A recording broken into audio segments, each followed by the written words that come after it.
We're Blenderstyle, the show where we discuss an extreme blend of music, and we were once a product of conservative America. On this episode, Orbs, Asleep Next to Science. Cheers. Cheers. Got me. That's good.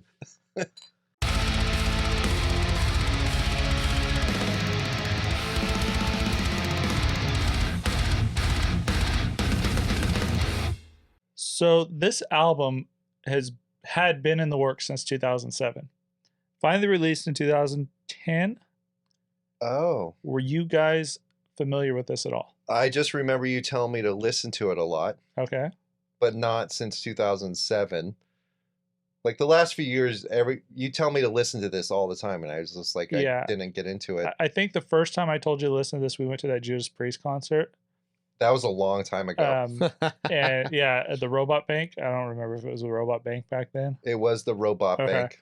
And I We remember snuck into we didn't sneak. We just walked into the VIP. there was like a VIP area, and then we finagled our way into it. And and someone's just like, "Who do you work for?" And we're like, "This place." And they're like, "Oh yeah," And us we knew too. enough people that we could figure it out. Yeah. That was dope, bro. That was pretty good. Hey, That is Nice pretty good awesome. time. Yeah, it was I a wish tight- I was there. it was a tight concert. You It were was. too young.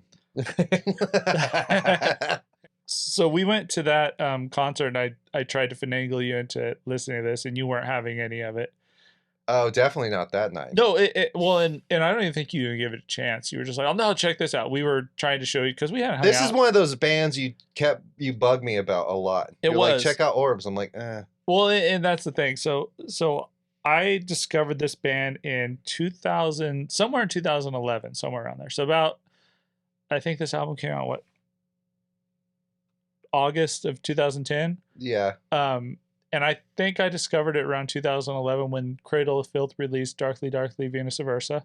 Okay. Cool album.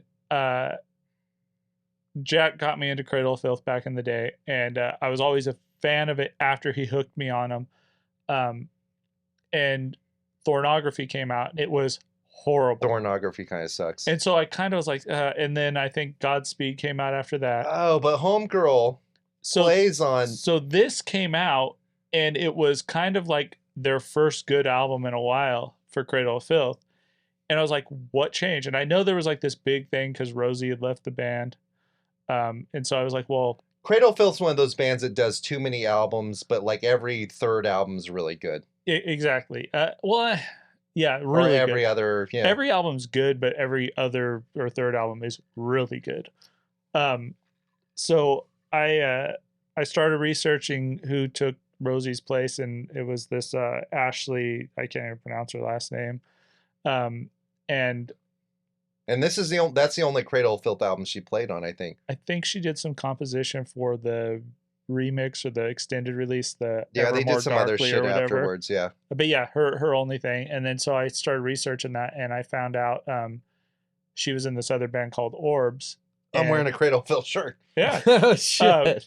And she was in this other band called Orbs with Dan Briggs from Between the Buried and Me. And you're a big Between the Buried and Me fan. And at the time, I wasn't, though. At the time, I was just kind of getting into Between the Buried and Me. And so I researched it. And also, she was in Abigail Williams, which I was kind of a big fan of, not necessarily of their music, but of what what they were trying to do for the American black metal scene. Yeah. Abigail Williams is cool, dude. Yeah.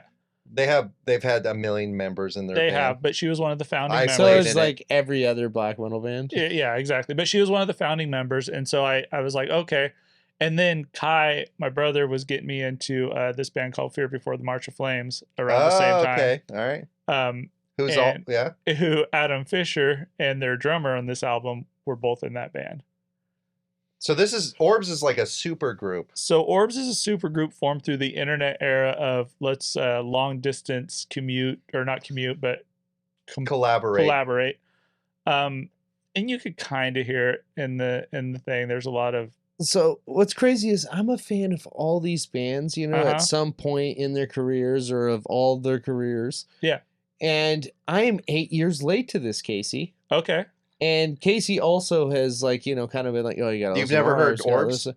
I've heard a song or whatever. Yeah. And the first initial time I listened to it, the vocals I'm like, it's not my thing. And that's my problem. So Yvonne hates the vocals. So I can't, like, when we're having parties, it's hard for me to sneak this in there because she's This like, isn't "Ugh." party music though either, No, it's Casey. not. This But isn't party music. but there's times where you have a playlist going and there's a lot of songs that might not be party music. For a party, you need like the faint or something like Well, that. but I'll try to sneak one in, you know, here and there, and immediately Yvonne vetoes it. Like she's like, nope, no. Well, I mean, Orbs. it is 9 songs at like an hour long. It is. So like whatever, It's long as shit. Yeah. you know, people It's 8 got to be songs. digging this song if it comes on a party mix. So I kind of like discovered this by accident. I threw it on my playlist. I bought the album on, I think it might have been Google Music or whatever. Threw it on my playlist. Was driving back from work one day, and I was working up at Elk Hills at the time. And the drive back to Bakersfield was about 40 minutes. And I remember leaving the hill, and one of the last song on this, Eclipsical, started as I was pulling out the gate. And about halfway home, almost 15 minutes into the drive, I was like, is this the same fucking song? And I looked at it, it was. I was like, holy shit. And it just kind of like was one of those subconscious earworm things that got stuck in my head. Okay. I wasn't really paying attention to it at the time. I just kind of had the album on. But it stuck with you for some reason. Stuck, and it's I've been a fan of it ever since. It's an amazing album to me. And I really want to see what you guys thought. So what stuck about it? I think just the fact that the musical pedigree that everybody in this band came from, like the background, and this is completely different than what you would think they would come out with. I agree, yes. And I think I went into this thinking or expecting kind of a post-hardcore black metal like something along that line. This is pretty post-hardcore though. It is pretty post-hardcore, but there's a lot of weird, like, ethereal kind of like transitions and space rock kind of themes and sounds to it. Mm-hmm. At times I hear Between the Buried and Me. You do. And at times I hear some of these other bands that, you know, these people I don't hear any Cradle of Filth. But I don't well, yeah. Yeah. Hold up. But there are like piano part. Yeah, like you hear, this is a tough one, Casey. But this is not a bad thing for me. No, I agree. You know what I mean? This isn't a bad thing for me. I'm just stating that, you know, you can definitely hear. You could hear, and so I think the main composition of this is Ashely and Dan Briggs. I think they do most of this, the writing for this band. I think Adam writes all the lyrics and stuff, which clearly the lyrical content on this is kind of out there. It's very heavy on lyrics. There's a lot of hidden, like, it's very cryptic, and a lot of cryptic, which makes it scary at times. It does. And what are you talking about? I think so let's just say it. The vocals are a hit or miss with most people. The vocals are going to be the make or break of this album, right? I mean, let's get the elephant. Let's point the elephant out. Agreed, 100%. So what you get, like I said, first time you showed him to me, I heard the one song, I was like, I probably won't like this. And then this album, I listened to it for the first. I was like, you know, Casey's been talking about this. I gotta check it out. You're like, now I have to because it's part of the show. And I listened to it. No.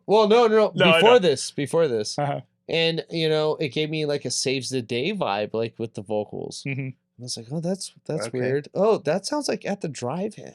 I got At the Drive-In vibes. You know, this is actually Between the Buried and Me and stuff. Yeah. I love that it's so eclectic. Yeah. Like it's very eclectic, Casey. I love that. I love that these guitar riffs are trippy as hell, and they go off one another, and they make say you have two puzzles, and you mix up all the pieces. They come out with a picture. How does this fucking happen? Yeah, I get you. And some of the stuff that they're writing, you're like, how did they even come up with this, guitar-wise, drum-wise, keyboard-wise? So you have it's to really take it. innovative. I think you're right. Yes, and you also have to take it from the fact that Dan Dan Briggs is a bass player by trade. He plays all the guitar in this without a pick.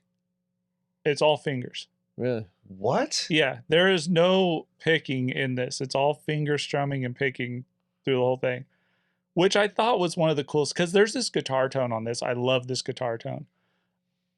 Yes, I hear it. And even though this isn't necessarily a heavy album, it gets heavy at points, times, man. But for the most part, it's more of a it's a thinking man's album. It really You- is, bro. you It's really- bugging me.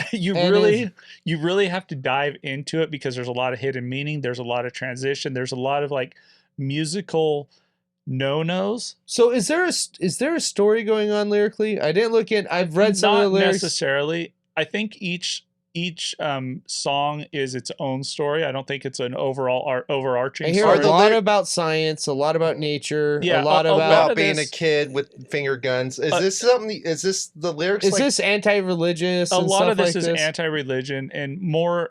I don't. So for sounding so smart, that sounds dumb to me. I've never picked up that this was anti-religious. I think You know it's, what I mean? I Like, think can we it's talk more of, about? I think it's more of, and this is the thing. So I've never picked up this as anti-religious. I think it's more of a I didn't think get that for vibe. yourself. Either did I. I think it's more of a But- think for yourself kind of thing. But after I finished my review of this, I went back and started reading some because I've listened to this album since 2011. I've never read a review of it. I've just always loved it. I started going back and reading some reviews of it, and a lot of like the reviews that I read were like, "Oh, there's a lot of hidden meaning of anti-religion and blah blah blah." But I don't necessarily see it like that as much as I see it as a calling out of, we understand how things work now. Let's not say that people are being healed from modern medicine because God did that. I think it's saying taking it for what it is.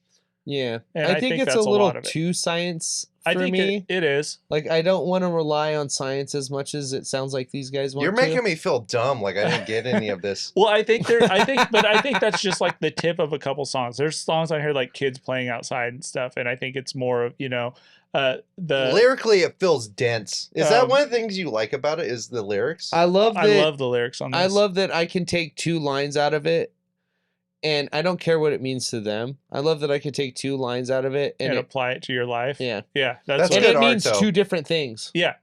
You know what I mean? I'm like, oh, You this can, piece like, means this to me, okay. and this Yeah. piece means this. Like to the me. whole So what I s- mean, like a puzzle, like just completely just mixed together. like Sayer the Law, where he talks about talking to the toad. Even or the whatever. title of that is like deep to me. It's like that's just something that taking context out of it completely, just the story itself is cool.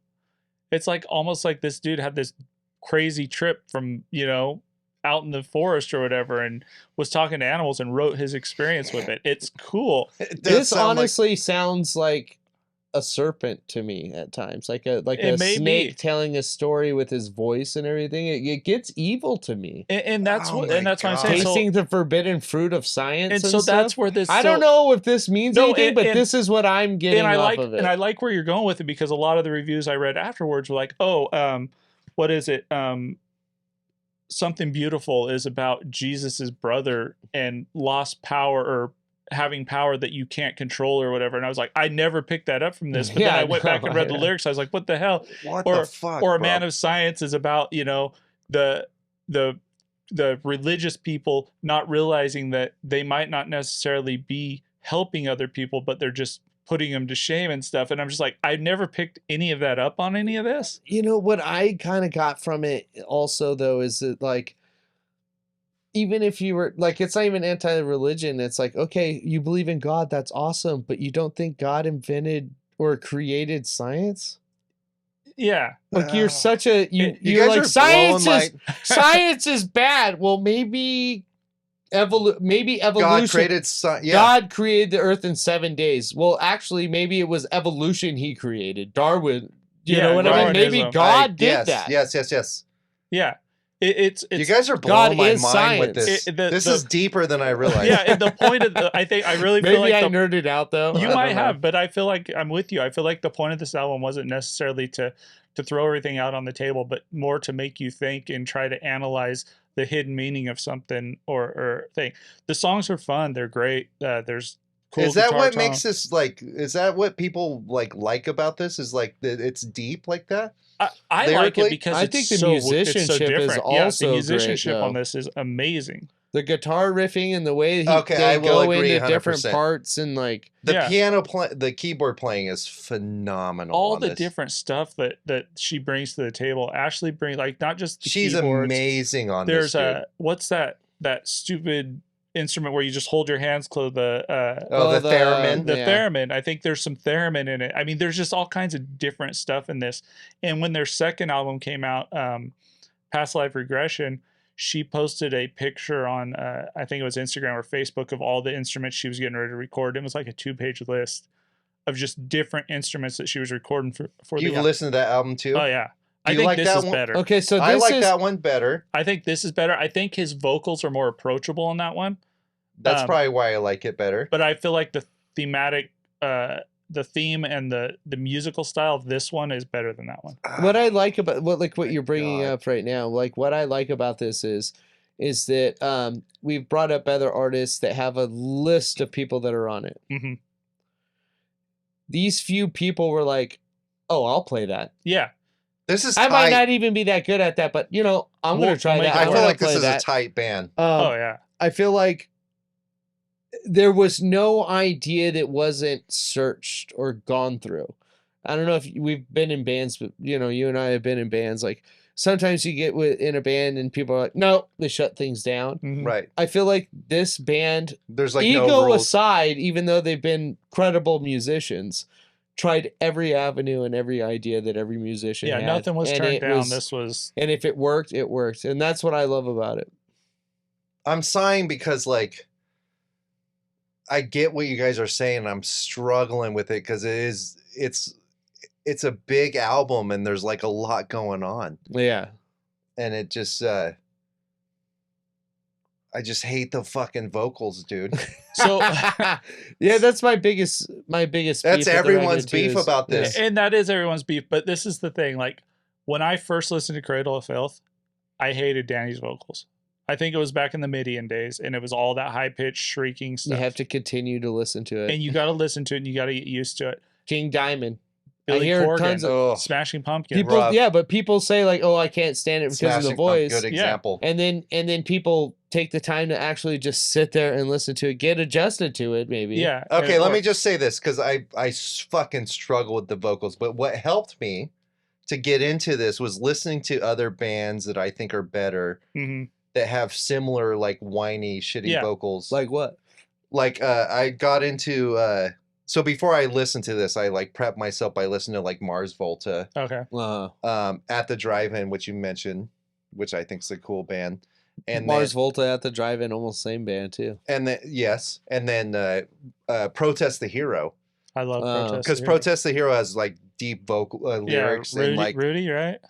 high, I don't know, and higher pitch. I like this a lot better though than Protest the Hero. I really. This is way better than. So when we Protest started this show, the Hero. I'm sorry, I have been in. when we started this show, we practiced a lot, right? We got Yeah. like we started. We did our work. We did like a whole season 0 before we aired. We it. did a season 0 with like almost 20 episodes. And Protest the Hero, Palimpsest was one of them. Palimpsest was one of the albums, and I like that kind of got me over some of this. That so I went back to that just to kind of like warm myself up to, and it helps a Yeah. lot. It helped me get into this more. Well, Huh. and I Because think the vocals are so like I don't like them that much, but it like helps me like understand it more. and I'll take it a step further because in Fear Before the March of Flames, Adam plays guitar and does backup vocals, and I think it wasn't until their last album that he actually started doing backup vocals. So I went and listened to that band in hopes that maybe I'd find something out. I liked that band. I thought that was good. Mm-hmm. But then I found out he's not the lead vocalist. No, he's not. Mm-mm. And so that's the thing. Like to touch on what Nate was saying, everyone in this band, minus maybe Ashely and the drummer, don't take their normal duty. Dan's a bass player; he's playing guitar on it. Oh. Adam's a guitar player; he's playing or doing the vocals and playing guitar on parts. And then Ashely and Cradle of Filth, Ashley- she's just they're Keyboards, but she's playing keyboards and theremin and 900 billion different but in things. Cradle of Filth it's like dialed back. Yeah. Same with Even as much as I love this, I can admit that yes, the vocals do get shrieky at some time, and I think his Shrieky. Something I read online was, and this nailed it, in quotes, dorky whine. So this like emo, like screamo vocals are just That's a like- huge turnoff, bro. emo screamo, but It's like bitchy but male I feel vocals. but I feel like for a first outing and his first time singing lead on an album, I think he did really good with what he had, because I think the second album he cleans it up quite a bit. It's still there, but I think it's, also lyrical content goes into this. Like I get what Oh, you're yeah. saying. Like I That's thought what I also wonder I if, thought like- it was like bitchy. Like I mentioned Saves the Day. Like I'm a big Saves the Day fan though, but like it's almost like emo whiny, right? But then when you look into the lyrics, he's not talking about a woman, girl. He's not No. talking. You know what I mean? It's not actual like emo. So like, okay. but I understand how it can it's be that tone. Yeah. but also it's kind of sarcastic. It is. There's a lot It's of kind sarcasm. of like there's like a sarcasm that There's kind of kind comes of through on a this. take it as it is. Take it as you see it. I'm not going to force this opinion on you or whatever. You take it as you want it and do what you want with it, kind of thing. I agree. Um, Because he's I don't know. He's pretty the lyrics are straightforward in good. some of the I'm not no, gonna the lie. lyrics are great, and even but on I say that, but at the same time, I'm like, some of it's fucking cheesy. Like he's talking about like the part that really jumps out at me was like, we put our hands as guns. Like he's talking about being a child. yeah, And it's just like matter of fact. There's like, it's not poetry where it's like hidden meaning. But I know you were saying that like some of it's like deeper, and I'm not smart enough to understand that. The vocals bug me, bro. You said it was the make or break. it is 100%. okay. Yeah, it's the elephant in the room. You gotta like It's if you're- 100%. But I'm conflicted because there's so much other good stuff going on Mhm. here. The music's great. The keyboard's the highlight for me. Mhm. Homegirl playing keyboard and The piano and all structures the alone. and the arrangements are just fantastic. Some of the guitar, like even Oh, the yeah. timing, the tones in it, and Yeah, stuff. that's the thing that kind of hooked me on this was the guitar tone and the structure, and then once I found out that he plays this all with his fingers and stuff and still gets that cool of a sound off of it. I think he does one solo in this whole So like, album. how many musicians played on this album? Just the 5 of them, or Because four. weren't they like a 3-piece at one point and stuff too? I think their drummer Goose from Fear Before left after this album, and they brought in another guy. But I think it's just He was really good in Top Gun. So Dan Briggs does not play bass in this. no. He might have on the album. I'm not sure, but I know when they played live, he did. We'll put a little note in the. Yeah. But yeah, just for what it is, and I think the expectation of going into this with their musical pedigree. I mean, Dan's in the jazz fusion Trioscapes, and that band is awesome. I love the idea. I love the concept. I love a lot about this, but I give this a 3.9. That's pretty good. Yeah. The songwriting's good. I like the cryptic lyrics. I hate some of the whininess that goes on, obviously, Mhm. that the vocals and stuff. Sometimes it gets a little bit much. And then sometimes it gets a little too, like, in your face, kind of. So you think it's 3.9? What about you, Matt? You're going to be the odd one out on this one. I struggle with this, Casey. You've been telling me to listen to this for years. I want to like it, dude, but I give it a 2.8 out of 5. Okay. The whiny vocals fucking ruin it, dude. Mhm. And like you're saying, that's the make or break. I think the piano playing and the keyboard playing is fantastic. It's interesting. There's a lot going on here. I tried, dude. I really No, did. I get it. Like, and this It's is not my for thing. everybody, and that's what's really cool about it. Yeah, it's not going to be an album for. I Me think and Casey can nerd out about it. I think- you can just I be like, think shut up, there's- guys. I think there's a little bit of something for everybody in this album, It's not bad. but I also feel like I'm conflicted because while we're talking, I'm I sitting here disagree with you, Casey. I don't think this is for everybody. I don't think No, this I don't is think for this. the faint I of don't. heart. I don't think this is album's for people everybody. I that think are- there's a little bit of something for everybody in this. If you could get to that point, I gave this a 5.0. Oh shit! This is my first. Casey's 5. first 5. This is one of my favorite albums. I could listen to this every day. It doesn't get tiring for me. I always That's find awesome. something new on it. The pace, the sound, the tone, the structures, the ups and downs and stories and the I might have journeys. underrated this. I might have underrated this too, to be And the honest. journeys they take you on throughout this album.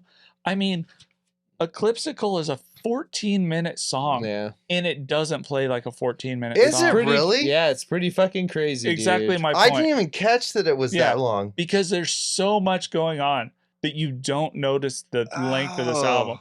I'm struggling with this. I'm not gonna lie. Such a good album. And like years from now, I'm probably gonna like this more. Oh yeah, for sure. Take Casey's 5, not my shitty 2.8. if you It's like probably music better than that. or just hearing something completely different, check this album This out. is genuine and different for It's sure. a banger. And one of my notes, and I didn't touch on this, was to come from the bands that these guys came from and put something out like this shows that they're in it for music, not to make ratings, I agree. not to make friends, not This to isn't like have I said, people- dude. Yeah, This band has been doing this. Are they still a band? I think so. They haven't released anything for They're a like while. on hiatus, probably Yeah, because they don't have time. They're to all do over it. the place. When they all physically. have other bands. So this is Blenderstyle. That was Orbs, Asleep Next to Science. Check it out. Leave a comment. Like it. It's awesome. I think someone stepped on Adam Fisher's Orbs.